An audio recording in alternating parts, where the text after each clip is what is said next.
The text came in at 4:42 p.m. Just 9 words.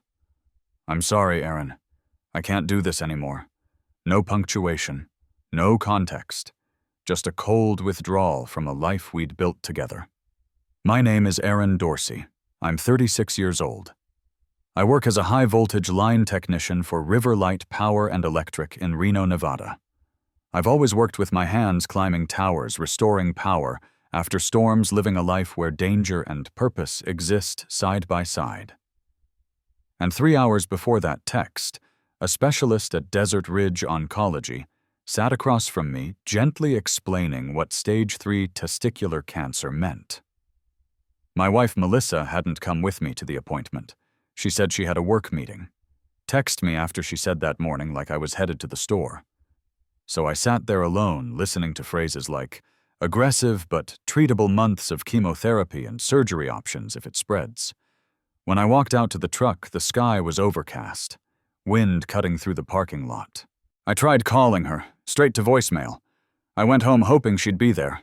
She wasn't. What was there, however, was far more telling. The living room was eerily clean. No throw blanket on the couch. Her yoga mat gone from under the side table. In the bedroom, half the closet was empty. Her favorite leather bag missing from the top shelf. The bathroom cleared out. Even the toothbrush cup looked off balance. I opened our banking app almost without thinking. Saw a $0 balance where $41,000 had been just the day before. Gone. Every penny. I just stood there, phone in one hand, medical paperwork in the other. I didn't scream, didn't punch the wall. I just sat on the edge of the bed and breathed through the implosion. I texted her back. Understood. Then I set the phone down, walked outside, and sat on the front steps of our porch. The sun was slipping behind the Sierra Nevadas, burning the sky in orange. It should have felt like a peaceful moment. Instead, I sat with cancer in my bloodstream and an empty house at my back. Our neighbor Rick came out to take the trash bins to the curb. "Evening, Aaron.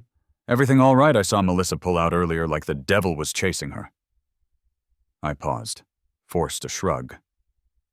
"Let's just say the day didn't go as planned." He stepped a little closer. "You need anything, Sharon made meatloaf. I can sneak you a plate." I gave him a nod I barely meant. "Might take you up on that." After he left, I went back inside and opened the blue folder my brother had helped me put together a few months ago. Gabe is a CPA, works in estate planning. When our dad passed last year and left us both shares of a small rental property in Carson City, Gabe insisted I start preparing our affairs. You never know, Aaron. Doesn't matter how strong you are. Protect what's yours. We'd started drafting a living trust, updating my will, and setting up a secondary bank account for rental proceeds one Melissa didn't even know existed. I'd even prepared a vehicle title transfer for my classic '71 Chevelle SS, though I hadn't filed it yet. Melissa loved that car, always bragged about it to her friends, even posted selfies with it like it was hers. It wasn't. I called Gabe. He picked up on the second ring. "What's up, little bro? You remember that talk we had about legal protections? Yeah." Why I exhaled. "I need to update some documents, and I might need a lawyer." There was a beat of silence. "Tell me everything." Melissa and I met 6 years ago at a mutual friend's 4th of July BBQ. She was wearing a navy sundress, standing in line for burgers, laughing with that kind of ease that makes everyone around her lean in. I was the guy holding 2 beers and trying not to sweat through my shirt. She asked what I did. I told her I climbed electrical towers for a living. "Like actual towers, with wires and stuff?" she said, intrigued. "Yeah. High voltage. Not glamorous, but solid work." She smiled, tilted her head. "That's kinda badass." It moved fast after that. Texts, late nights, road trips to Tahoe and Death Valley. We moved in after 8 months, married the following year. At the time, it felt right. Easy even. Melissa worked in event management. Her job was glossy, Instagrammable. She organized wine tastings, retreats, fundraisers, always with a perfect photo to post. Her captions were sharp, her outfits sharper. When she'd host parties, I was the guy flipping burgers, making sure the cooler stayed stocked. She'd flash that smile and say, "This is Aaron. He keeps the lights on, literally." People would laugh. I'd grin, not letting it sting. Over time, her parents started dropping little comments, too. Her mom once said Melissa's always been drawn to fixer-uppers. Projects. It's just in her nature. She meant the house, I think. Or maybe she didn't. Looking back, I can see the changes clearly now. A year ago, she started asking if I'd considered taking a management position. Isn't there a supervisory role at your company? Something with less grime. I told her I liked being in the field, that I felt more useful up on a pole in a snowstorm than behind a desk staring at spreadsheets. She didn't say much, but her silence wasn't neutral. 3 months ago, I noticed she stopped eating dinner with me, said she wasn't hungry, took her plate upstairs, started taking longer showers, locking her phone, leaving for meetings at odd hours. I chalked it up to stress. She'd been complaining about a big gala her company was managing. I wanted to believe it was temporary. Then I found the envelope. It was in her purse, half-opened, a leasing brochure for a luxury apartment in downtown Reno. The kind with granite countertops, rooftop fire pits, and pet spas. Not our style. Definitely not my budget. When I asked about it, she waved it off. "Oh, it's for a client. I needed a floor plan for the gift bags." Something about the way she said it didn't sit right. But I let it go. I didn't want to seem paranoid. I told myself every marriage hits bumps. A week before my diagnosis, we were in the garage. I was cleaning the Chevelle, tightening a few bolts just to keep my hands busy. She came in holding a glass of wine, leaned against the doorway like she didn't belong in the space. "You ever think about what's next for us?" she asked. "What do you mean I don't know? Bigger house? Maybe a place with a pool, somewhere different. We just finished paying this place down." "Exactly. We've been in maintenance mode for too long. I want to live, Aaron." The words hung in the air like smoke. She said we, but her tone said me. Gabe came over the next evening with his laptop and a folder full of forms. We sat at my kitchen table, and I told him everything from the diagnosis to the empty bank account to the silent house. He didn't interrupt, just listened. Then he opened the folder. "We're going to set this right, but you need to start thinking like a man preparing for battle, because that's what this is now." He helped me freeze all credit lines under my name. Contact the rental management company for my dad's old property to reroute payments into the separate account. Draft a letter of revocation for Melissa's medical proxy status, which I'd given her years ago. "She left you on your worst day," Gabe said. "That's not just heartless, it's calculated." I nodded, feeling something shift, a steadying of the ground beneath me. I was sick, yes. Vulnerable, yes. But not unarmed, and certainly not alone. That night I opened my laptop and started organizing every document I had, bank statements, insurance forms, health records, texts, and timestamps. I wasn't sure what I was looking for yet, but I knew the more I gathered, the more power I'd have if when this turned into a legal fight. I also knew this much. She thought I'd be too broken to fight back. She was wrong. A week after Melissa left, I started chemotherapy. They say the first round is the roughest, and they weren't kidding. My stomach was a war zone. My appetite vanished. I looked in the mirror and barely recognized myself, eyes hollow skin, pale hair, already starting to thin. But none of that compared to what I discovered next. I'd contacted my bank to double-check all shared accounts. They confirmed the obvious. Melissa had initiated a full withdrawal the day I called her from the oncologist's office, within the hour, in fact. She hadn't even waited to hear the full diagnosis, Just knew I was sick, and that was all she needed. Then came the second hit. Gabe called late one evening with that edge in his voice I'd come to recognize, half concern, half controlled fury. "You sitting down, should I be? I checked with the DMV about the Chevelle. Melissa tried to file a title change. She brought in a signed copy, yours or a version of it. That's impossible. I never filed it. It's still in my desk." That's what I told them. They flagged the request and contacted their fraud division. My jaw clenched. I walked into my office and opened the drawer. Sure enough, the real title transfer form, blank and unsigned, was right where I left it. She had forged my signature. Not just walked out and taken our savings, but actively tried to take one of the few things I truly loved.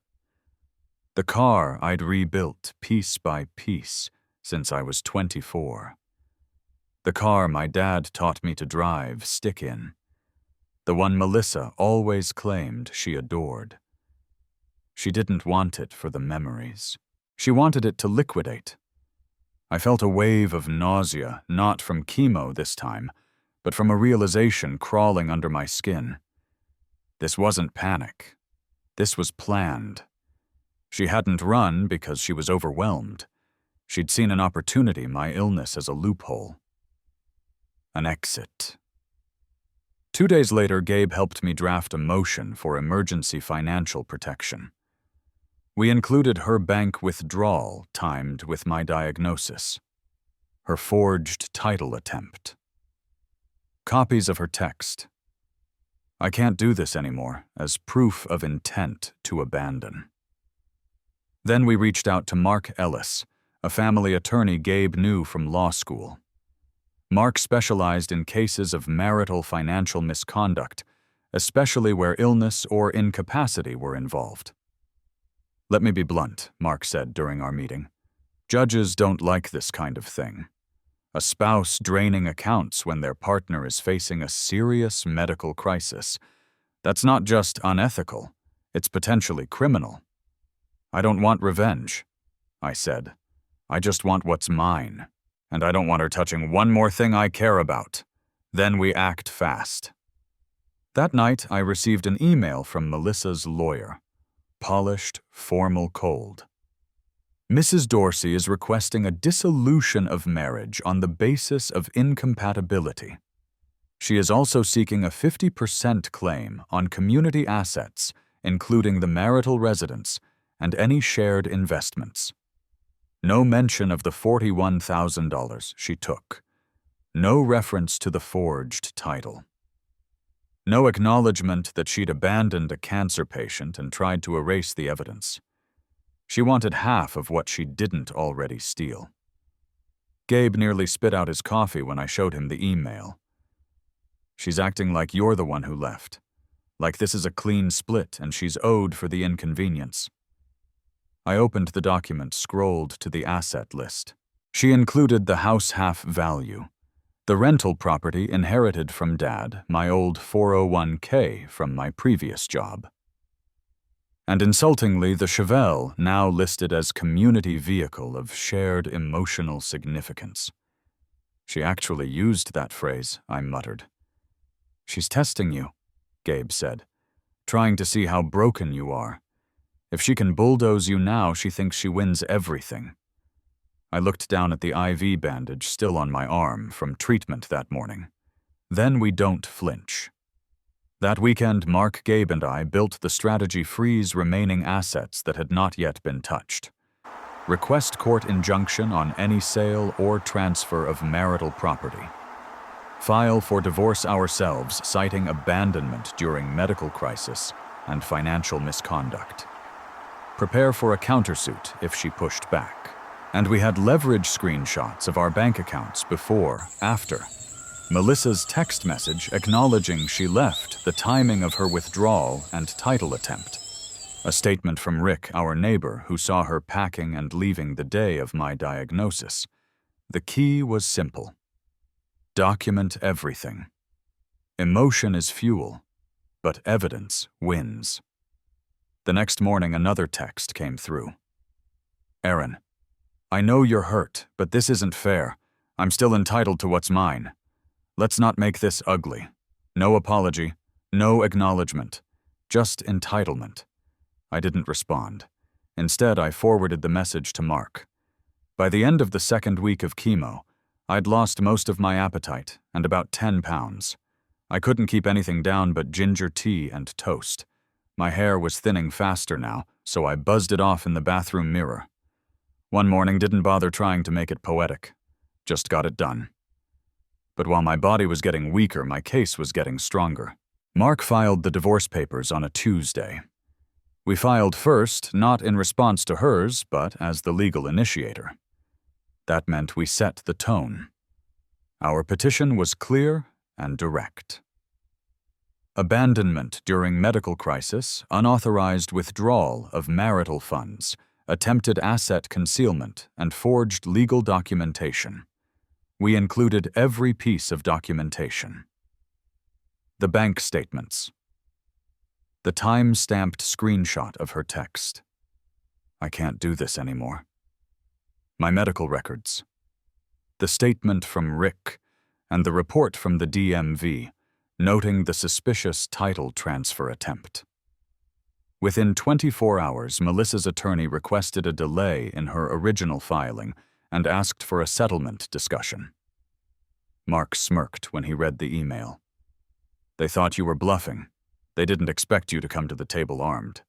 I'm not here to hurt her, I said, but I'm not letting her steal what's mine either. The mediation was scheduled for the following Monday at a neutral law office downtown. Gabe offered to come with me, but I said no. I wanted to walk in under my own steam.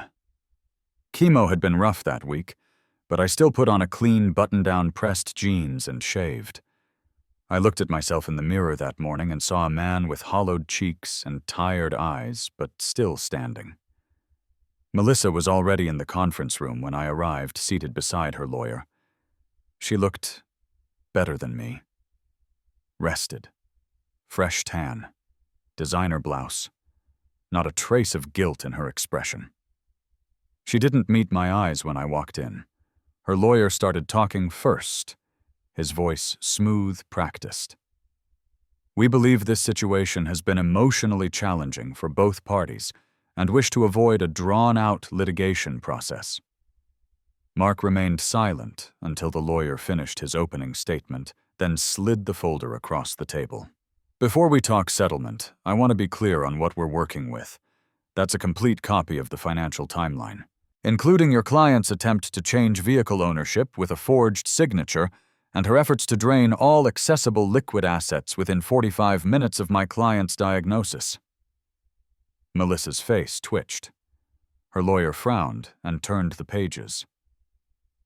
You're saying this was fraud? No, Mark replied smoothly.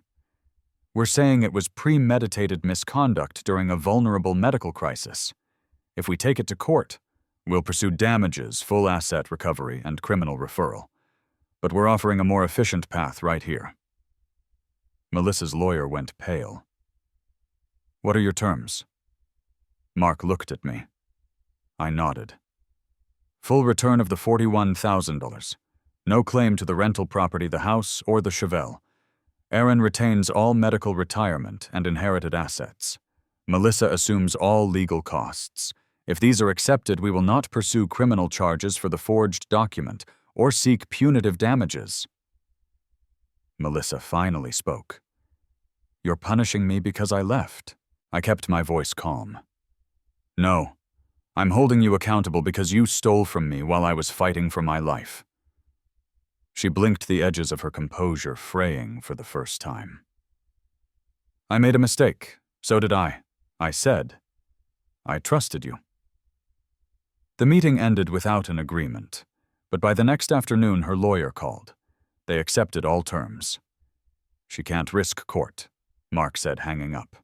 She knows it. Her parents know it. We've boxed her in. Over the next 3 weeks, the pieces fell into place.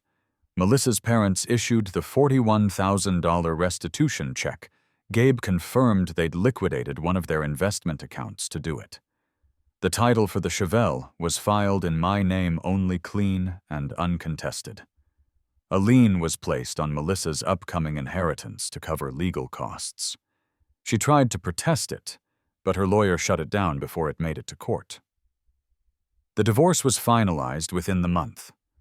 Mark had handled hundreds of cases, but he said mine stood out. You were smart. You documented early. You didn't lash out, you calculated. I didn't need revenge, I said. I just needed peace. He nodded. Well, you've got it now. I wish I could say things went back to normal after the divorce was finalized. But normal doesn't exist after cancer or betrayal. Instead, I built something better. The day I deposited the $41,000 restitution check, I sat in the parking lot of the credit union for a full 10 minutes just staring at the receipt. Not because the money meant everything, but because it meant I'd won something they never expected me to fight for. Dignity. Justice. Closure. That same week, my doctor used the word responding. Your blood work looks good, Aaron. You're responding to the treatment. That's a win. It didn't mean cured, but it meant hope. I spent the next few months focusing on healing physically and mentally. My appetite slowly returned. I put back 10 of the 25 pounds I'd lost. Rick from next door checked in, often dropping off warm casseroles from his wife or beers on the weekend. Gabe came by every Saturday to help me replace the roof shingles Melissa had said we couldn't afford to fix. And the Chevelle, I spent hours on her, buffing the chrome, replacing the carburetor, swapping out the shocks. It was more than restoration, it was reclamation. One night, while installing a new radio, I found Melissa's old parking pass tucked into the glove box. I held it for a moment, then dropped it in the trash without a second thought. Some memories don't deserve to be kept. 6 months after the divorce, I got an email from a local veterans nonprofit. They'd heard about my case through a friend of Gabe's who worked at the courthouse. They asked if I'd be willing to speak to other men, especially who were facing abandonment during medical crises. I said yes. The first time I spoke, it was to a group of 9 people. I told them the truth. About the diagnosis. About Melissa. About the feeling of sitting in a silent house with your body breaking down and your marriage crumbling at the same time. But then I told them about Gabe. About Mark. About documents and timelines and not giving up even when you feel like a skeleton of the man you used to be. Afterward, a guy came up to me in tears. She took everything, man. I thought I was alone. You're not, I said, and you don't have to lose. 2 months later, I received a text from an unknown number. I heard you're doing better. I'm glad. I know I can't undo what I did, but I think about it every day. I miss what we had. I stared at it for a long moment. Melissa. No apology for stealing the money. No mention of trying to forge documents. Just that vague nostalgia that people cling to when they realize they were the villain in someone else's story. I typed out a reply. What we had doesn't exist anymore. Then I blocked the number. By fall, I was in complete remission. The doctor said the scans were clear. Blood work was stable. We'd keep checking every few months, but for now, the cancer was gone. Gabe hugged me like he'd been holding his breath for months. I let him. That weekend, I sold the house. It wasn't that I couldn't bear the memories, but it wasn't my place anymore. I wanted a fresh start, and I'd earned it. I moved into a 2-bedroom fixer-upper about 30 minutes outside Reno. Quiet street, small garage, big enough to keep the Chevelle, and small enough to manage on my own. It wasn't flashy, but it was mine. Really mine. 3 months later, I got a letter forwarded from Mark's office. Melissa's new address scrawled in the top corner. A different city. A different life. Inside, a handwritten note. You'll probably never forgive me. I don't expect you to. But I hope someday you remember the good parts. I still do. I folded the letter once, then again, then placed it in the file where I kept all the court documents. Not to save it, just to keep the record complete. I still speak at the nonprofit once a month. Still take my checkups seriously. Still open the garage every Sunday just to run the Chevelle and keep the oil fresh. People think revenge is yelling, slamming doors, burning bridges. But sometimes revenge is keeping your dignity, watching your hair grow back, and saying no to the person who thought you'd never stand up again. Sometimes winning is just walking away clean while they're stuck living in the wreckage they created.